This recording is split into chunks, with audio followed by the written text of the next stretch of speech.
Hello বন্ধুরা, মুক্তি রান্নাঘরে সবাইকে স্বাগত। আজকে আমি বানাবো চিড়ের পোহা। নিয়ে নিয়েছি, দেখো চিড়ে, নিয়ে নিয়েছি কাজু কিশমিশ, পেঁয়াজ কুচি, লঙ্কা কুচি, নিয়ে নিয়েছি ছোট ছোট করে কেটে রাখা আলু। আমি এখন প্রথমে চিড়েটাকে ভালো করে ধুয়ে নেব।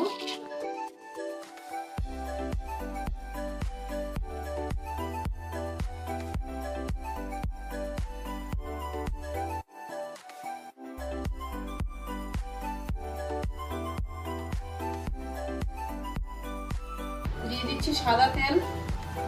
তেলটা গরম হয়ে গেছে। আমি প্রথমে দিয়ে দিচ্ছি সর্ষে, দিয়ে দিচ্ছি কয়েকটা কারি পাতা, এখন দিয়ে দিচ্ছি পেঁয়াজ কুচি,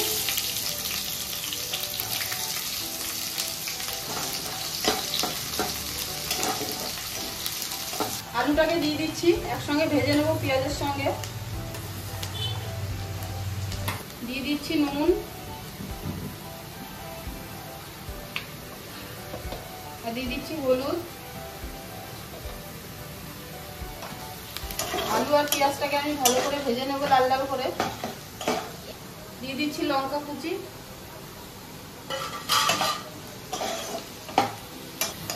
আলুটা ভাজা হয়ে গেছে। আমি এখন চিড়েটাকে দিয়ে দিচ্ছি।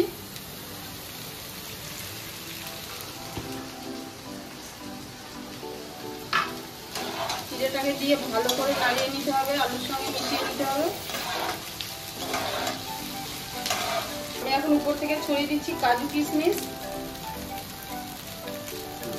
দিয়ে দিচ্ছি চিনি, দিয়ে দিচ্ছি ঘি। পোহাটা রেডি হয়ে গেছে। আমি এখন এটাকে নামিয়ে নিচ্ছি।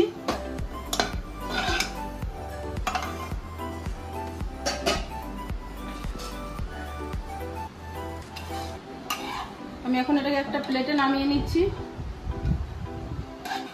আমার রেসিপিটা যদি আপনাদের ভালো লাগে তাহলে সাবস্ক্রাইব করবেন আর বেশি বেশি করে শেয়ার করবেন। তাহলে দেখা হচ্ছে পরের ভিডিওতে।